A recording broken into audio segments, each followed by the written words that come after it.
Sudah 5 terdakwa kasus pembunuhan berencana terhadap Nofriansah Yosua Huta Barat ini dijatuhi vonis. 4 terdakwa diberatkan vonisnya ketimbang tuntutan jaksa, sementara hanya 1 terdakwa yang posisinya diringankan vonisnya ketimbang dari tuntutan jaksa. Lalu apa komentar keluarga soal ini? Saya sudah bersama dengan ayah almarhum Yosua, Pak Samuel Huta Barat.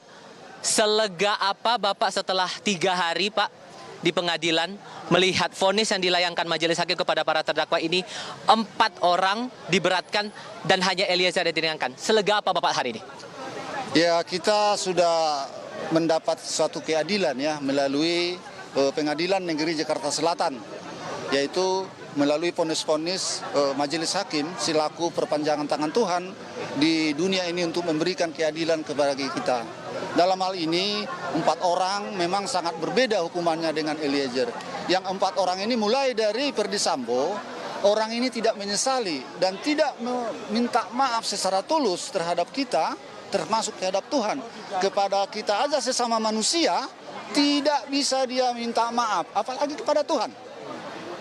Nah, jadi oleh karena itu sangat pantas bagi orang itu apa hukuman yang sudah ditentukan oleh majelis hakim. Kalau untuk Putri Chandrawati dikurung 20 tahun, Kuat 15 tahun, Ricky 13 tahun, sudah terpuaskan juga Pak?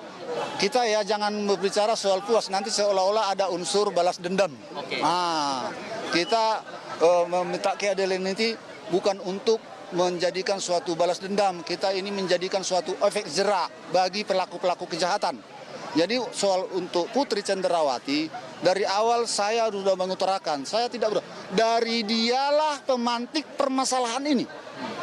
Memang benar adanya, melalui keputusan hakim pun. Saya bukan orang hukum, saya bicara soal itu dari hati nurani. Ini Putri yang memulai semua ini. Dia yang membisikkan sama suaminya hal-hal yang tidak benar. Suaminya tersulut emosi. Padahal dia seorang jenderal bintang 2. Polisinya polisi, seharusnya dia sangat berpikir arif.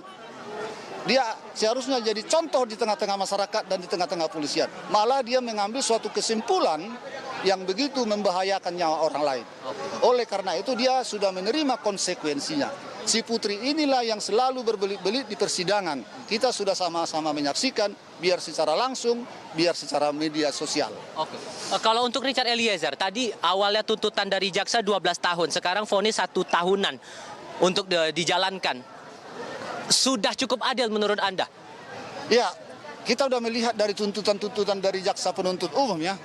Mulai dari tuntutan jaksa penuntut umum, 3 orang mereka adalah berjamaah hukuman tuntutannya 8 tahun. Ricky Rizal 8 tahun, Kuat Ma'ruf 8 tahun, Putri 8 tahun. Sedangkan si Eliezer 12 tahun, si Ferdy Sambo seumur hidup. Jadi saya menganggap di persidangan ini memang benar-benar berjalan kuasa Tuhan menjamah hati nurani majelis hakim. Ya.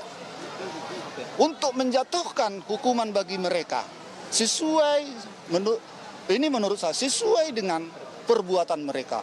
Ajaib memang. Hukuman itu 2 kali lipat, 3 kali lipat dari tuntutan jaksa penuntut. Sangat-sangat ajaib, sangat-sangat suatu keajaiban di persidangan ini. Dan saya mau menegaskan bahwa keluarga sudah memaafkan Richard Eliezer atas segala apapun yang diperbuat untuk menghilangkan nyawa Yosua di Kompleks Polri, betul? Dari awal sudah saya katakan, dari dulu dia sudah datang ke hadapan kita waktu kita saksi, bersujud di hadapan kita, minta maaf. Dan dia berjanji untuk membuka apa yang dia tahu dan apa yang dia lihat. Dan dia sudah berterus terang mengakui kesalahan dia. Memang saya ikut menembak, tapi dalam keadaan terdesak diperintah. Itulah yang diutarakan sama kita. Ada beberapa terdakwa yang memutuskan untuk banding ke pengadilan tinggi begitu. Tak tertutup kemungkinan bahwa nanti akan proses kasasi ke Mahkamah Agung. Entah akan ada perubahan nanti saat proses banding itu terjadi. Anda inginnya gimana Pak untuk para terdakwa yang mengajukan banding ini? Ya, jangankan seorang pembunuh ataupun terdakwa pembunuhan berencana ya, seorang maling ayam pun saya rasa pasti banding. Itu hak dari seorang terdakwa untuk banding, itu hak-hak dari terdakwa. Kita tidak bisa mencegat itu hak asasi itu. Kalau kita larang melanggar hak asasi manusia. Jadi dalam hal ini saya menghimbau kepada seluruh masyarakat Indonesia, termasuk terlebih kepada media. Mari kita sama-sama mengawal proses-proses hukum yang belum selesai ini. Ada lagi 3 tahapan lagi. Oke, terakhir Pak, ini proses di peradilan tingkat pertama di pengadilan negeri sudah selesai. Maka keluarga besar almarhum Yosua untuk menatap masa depan, untuk menghadapi ke depannya, akan bagaimana Pak? kita jangan melihat ke belakang dalam hidup. Kalau kita melihat ke belakang dalam hidup, kita nanti jadi jalan tempat jalan menjalani hidup ini. Jadi masa depanlah yang kita lihat ke depan. Yang berlalu, biarlah berlalu. Jangan kita selalu melihat. Jadi dalam Alkitab ada dibilang, istri si Lot, lantaran dia melihat ke belakang, ada suatu musibah yang akan datang bagi mereka dari perkampungannya. Dia selalu melihat ke belakang, tinggal hartaku, tinggal rumahku. Akhirnya dia jadi batu. Artinya di situ kita melihat ke depan, jangan kita melihat ke belakang. Jadi nanti kita hidup hanya di hayalan. Baik. Artinya menerima semua proses yang ada di pengadilan negeri selama 3 hari belakang ini ya? Harus. Soalnya yang kita yakini dalam hidup ini, di atas bumi ini, termasuk di Indonesia, hakim itu adalah perpanjangan tangan Tuhan untuk memberikan suatu keadilan bagi kita umat manusia. Pak Samuel, terima kasih banyak untuk waktunya sudah berbicara bersama Kompas TV kali ini. Saya selalu untuk Anda ya Pak ya.